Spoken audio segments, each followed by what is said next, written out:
안녕하세요. 네, 안녕하세요. 네, 반갑습니다. 시청자님. 네, 반갑습니다. 네, 어떤 종목 가지고 계세요? 아모레 퍼시픽이요. 아모레퍼시픽. 네, 매수가 비중 어떻게 되세요? 네, 29만 원에 네. 20%입니다. 20%. 오늘 화장품주 많이 올라가지고 괜히 좋으셨겠어요. 그런데 아직은 네. 이제 매수 가격이 안 왔고요. 네네.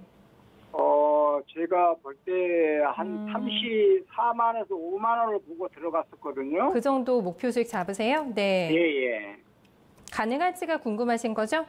그렇죠. 알겠습니다. 일단은 매수하신 지는 그렇게 오래되신 것 같지는 않으세요? 예, 그렇게 오래되지는 않았고요. 네. 29만 원에서 33만 원, 박스권에 왔다 갔다 하더라고요. 맞아요. 네네. 네, 그러다가 이렇게 29만 원 내놓으니까 다시 그 박스권을 보고 들어갔는데 이번에는 제가 매수고 나서 빅터로 빠져버리더라고요. 그리고 또 다른 화장품주보다는 오늘 상승폭이 또 크지는 좀 않고 이래서 그 부분도 신경 좀 쓰실 것 같고 그러세요. 예, 그리고요. 네. 앞으로 조금 박스권까지 올라갈 수 있다면 한 10%를 더 매수해보고 싶거든요. 10% 정도 여유가 있으세요. 네네. 네, 알겠습니다. 추가 매수 여부하고 계획하신 목표가 달성 여부 저희가 두 가지 체크 도와드릴게요. 예, 감사합니다. 네, 오늘 화장품주가 다 같이 웃었습니다. 좀 빗장이 풀릴 것 같아요. 중국의 단체 관광과 관련된 허용 기대감이 나오면서 가장 오늘 핫하게 올랐던 주식이 김정수 전문가님. 문선 전문가님 화장품 주였는데 아모레퍼시픽이 다른 쪽보다는 상승폭이 조금 떨어졌거든요. 강하지는 않은 움직임이었기 때문에 이런 부분에 대한 고민도 아모레퍼시픽이 왜 이렇게 조금 화장품주의 대장에서 처질까 이런 생각도 하실 것 같은데 목표가 좀 높게 보세요? 가능할까요? 아니요, 높게 보고 있지 않아요. 이 정도는 갈 수 있다? 네. 그러니까 지금 매수 가격이 한 29만 원 정도 지고 그 정도 되시지 않은? 저는 그 정도 가격까지는 충분히 반등은 더 이어질 수 있다고는 보는데 우리가 화장품을 투자를 할 때 내수 시장을 보고 투자하지는 않잖아요. 그렇죠. 네. 어디를 보고 투자하죠?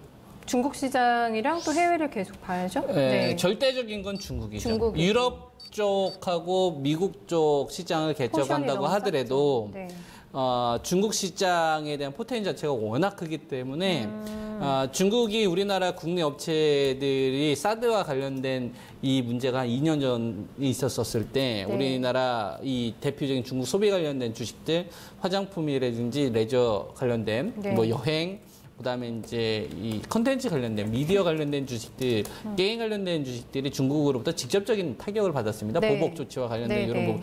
거기 중심에 화장품이 있어서 직접적인 타격을 받았었기 때문에 우리가 화장품 관련된 주식을 투자를 했을 때는 뭐냐면 중국 시장을 통해서 꿈을 꿀 수 있을 만한 상황이 만들어져야 된단 말이에요. 그러니까 주식이라는 것은 여기에 실적에다가 프리미엄이 붙는 건데 이 프리미엄이라는 것이 제일 싫어하는 게 뭐냐면은 불확실성이고 제일 좋아하는 게 꿈입니다. 기대감.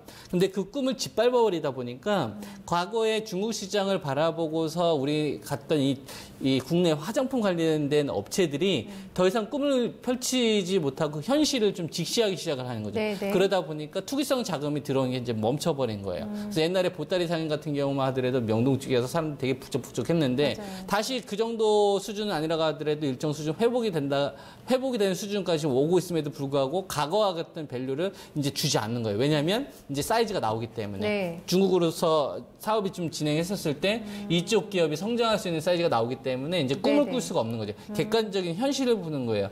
그래서 화장품 관련된 주식들이 다시 시세 중심으로 가기에는 상당히 힘들 것이다. 그래서 아모레퍼시픽은 잘해야 박스권이다라고 저는 보고 있고 다만 이제 매수하신 가격대가 29만 원 선이기 때문에 그 정도 가격까지는 저는 충분히 나올 수 있다고 봅니다. 제가 제시해드릴 수 있는 거는 1차 목표치는 30만 원에서 29만 원 사용 정도가 보이거든요. 그러니까 일단 이 자리가 나오면은 저는 절반 이상은 매도 의견이고 그다음에 추가 매수를 좀 하고 싶다라고 하는데 만약에 아모레퍼시픽 을 가지고서 추가 매수를 하고 싶다면 이 주식을 사서 단가를 낮출 생각하지 말고 지금 가지고 있는 걸로도 충분히 수익 낼 수가 있으니까 차라리 추가하실 게 있으시면 주도주를 사시든지 아니면 ETF 레버리지를 사시는 게 계좌 수익률 측면에서 훨씬 더 좋습니다. 그래서 그렇게 저는 좀 답변 드리겠습니다. 네. 비중 더 넣으시면 안 되는 지금 포인트라고 보시는 거고. 이걸 살 바에는 ETF 레버리지 사시는 게 저는 훨씬 더 나을 것 같아요. 그럼 2차 목표가도 잡아주실 수 있으세요? 아니, 2차 목표치까지 네. 만약에 이 주식이 가잖아요? 네. 그럼 다른 경협주나 이런 애들은 막 상한가 갈 거예요. 그러니까 이 주식을 가지고서 만약에 32만 원 회복되는 흐름이 나오잖아요? 네. 그러면 이 주식뿐만 아니라 뭐 하나투어, 모두투어, 코스맥스 이런 주식들도 다 랠리가 나올 겁니다. 절대 이 주식만 혼자 움직이지 않아요. 네. 그러니까 이 주식 2차 목표치 보고서 투자할 바에는 그 투자한 시간 대비 다른 쪽에서 벌어들이는 이익이 워낙 크기 때문에 아무래도 퍼시픽 같은 경우에는 현재 이 비중을 가지고 있는 거를 그냥 수익권 내서 파는 걸로 일단 만족을 하시고 네.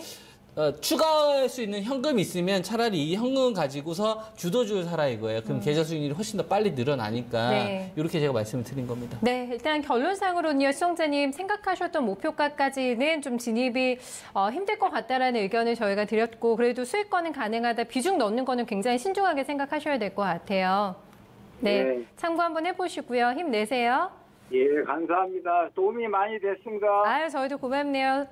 건강하게 네, 감사합니다. 잘하세요. 네, 고맙습니다. 저희가 아모레퍼시픽 봤으니까, 네, 김효 전문가님 그 화장품주 오늘 많이 궁금하실 것 같아가지고, 아모레퍼시픽 대장 아니죠? 이제 만약에 화장품주 대응한다고 해도 신규로 아니면은 뭐 오늘 한국 화장품 이런 것도 상한가하고 LG생활건강에서도 시총 많이 밀리고 있고, 아모레퍼시픽이 실적도 안 좋았고, 네. 지금 종목들을 제가 IT, 반도체, 장비, 소재, 비메모리 관련된 업체들, 그다음에 IT 부품, 스마트폰 관련된 주식들, 그다음에 바이오, 제약, 거래소, 코스닥 종목, 스마트폰 관련된 이런 주식하고, 그다음에 중국 소비, 화장품, 면세점, 그다음에 증권, 건설, 그다음에 건설, 시멘트 이런 거 총 추적하는 게 제가 한 580개에서 600개 정도의 종목을 10년 동안 계속 장이 끝나면 매일 추적해요. 네. 돈이 어떻게 이동을 하는지. 네. 네, 그래서 주식들의 위치를 제 나름대로 제 기준에 맞춰서 나누는데 화장품이 지금 시장에서 얼마만큼 가능한지를 보려면 다른 주식들하고 비교를 해보면 돼요. 얼마만큼 흐름이 잘 나오는지. 어제 같은 경우를 예를 들면 IT, 바이오 제약부터 시작해서 금융, 나머지 섹터들 가운데에서 제일 주가 위치가 아래에 있었던 애들. 뭐 자동차도 다 포함입니다. 네, 네. 그런 주식들이 어제 반등 나오면서 전저점 깨는 게 하나도 없었는데 화장품 하나만 깼어요. 아모레치. 아모레치. 그러니까 그 얘기는 뭐냐면 중국 소비 관련된 섹터 같은 경우에는 이번에 바이오 제약 반등 기술적 반등 오늘 좀 세게 나왔고요. 어제 같은 경우만 하더라도 IT 관련된 섹터들이 그래도 이번 주에 좀 반등 나오잖아요. 그다음에 지난주부터는 경력주들이 나왔고. 네, 네. 근데 증시에 자금이 들어왔어요? 안 들어왔어요? 안 들어왔죠. 전기차가 조금 조정이 나왔죠. 네. 전기차하고 중국 소비 관련된 섹터들 팔고 그 자금 가지고서 방금 전에 제가 말씀드렸던 주식들 쪽에 매수세가 들어온 거예요. 그러니까 지금 화장품 관련된 섹터에 대해서 펀더멘탈을 이야기할 게 아니라 어떤 걸 이야기를 해야 되냐면 지금 시장은 5주에서 6주에서 딱 멈춰 있는데 신규 자금이 안 들어오니까 낙폭주를 사고 싶은데 신규 자금이 사는 게 아니라 여기서 만만한 주식들, 가능성이 적은 주식을 팔고서 사는 거란 말이에요. 네네. 이 타켓이 뭐였었냐면은 중국 소비 관련된 대표적 화장품이었다 이거지. 이런 주식이 어떻게 다시 시장에서 메인이 될 수 있겠느냐 이거예요. 그래서 아모레퍼시픽이나 아모레지나 이런 주식들보다는 네. 모두투어나 하나투어 차라리 그쪽 관련된 카지노가 훨씬 더 낫고요. 네. 이들 주식에 대한 타이밍을 잡으시는 것보다는 지수 레버리지가 훨씬 더 낫고 그다음에 대북 관련된 이런 이슈 때문에 뭐 건설이나 네네. 시멘트 관련된 주식들이 지난주부터 움직임이 조금씩 나왔잖아요. 네네. 걔네들 적게는 30% 많이는 부산 산업 같은 경우 50%씩 나왔어요. 이 화장품이 오늘 한 3, 4% 나왔을 때 네. 그러니까 수익률 갭 차이가 굉장히 많이 나니까 저는 좀 중심에 있는 섹터 쪽 계속 했으면 좋겠다. 그래서 화장품 관련된 투자를 하시는 분들 같은 경우에는 비중을 늘리기보다는 네. 이번 반등권을 통해서 빨리빨리 교체하는 게 오히려. 훨씬 더 낫다라 보고 있고요. 네. 그다음에 이제 오늘 분위기 시장 분위기 좋았어요, 안 좋았어요? 좋았죠. 좋았어요? 네. 좋았죠. 네. 좋았어요? 코스닥에서 2% 올랐는데. 아, 좋았죠. 그래요? 네. 체감 나니까. 저는 오늘 있었어요? 주식들이 반등 나오는 것도 네. 체크를 했지만 반대로 뭘 봤냐면은 네. 어디가 급락하고 있는지를 봤어요. 안 좋은 쪽. 네. 네, 그러니까 왜냐하면 아, 증시에 허용된 자금은 네. 네. 오늘 코스닥이 바이오 제약 같은 경우가 좀 호재가 있어서 매수가 들어왔잖아요. 그쵸. 그건 이제 뭐 신규 자금이 들어왔다라고 치지만 네. 한 1조 내외 정도 된단 말이에요. 아직 2조 정도 되는 자금이 안 들어왔어요. 네. 근데 거래소 같은 경우에는 자금이 거의 변한 게 없어요. 오늘 이 거래대금 전체 거래되는 이 종합주가지수 보면은 거래 대금이 그냥 변화가 없어요. 4조 7천억, 어제가 4조 8천억이에요. 네. 움직이지 않아요. 네. 근데 오늘 화학주만 폭락했어요. 롯데케미칼, 대한유화. 그러면 그거 팔고서 어떤 거 샀다는 얘기 아닙니까? 계속 돌린 거기만 그렇죠. 하니까. 그러니까 네. 지금은 뭐냐면은 돌리는 쪽으로 계속 순환매가 나오는데 네. 어디를 버리려고 하는지를 잘 봐야 됩니다. 네.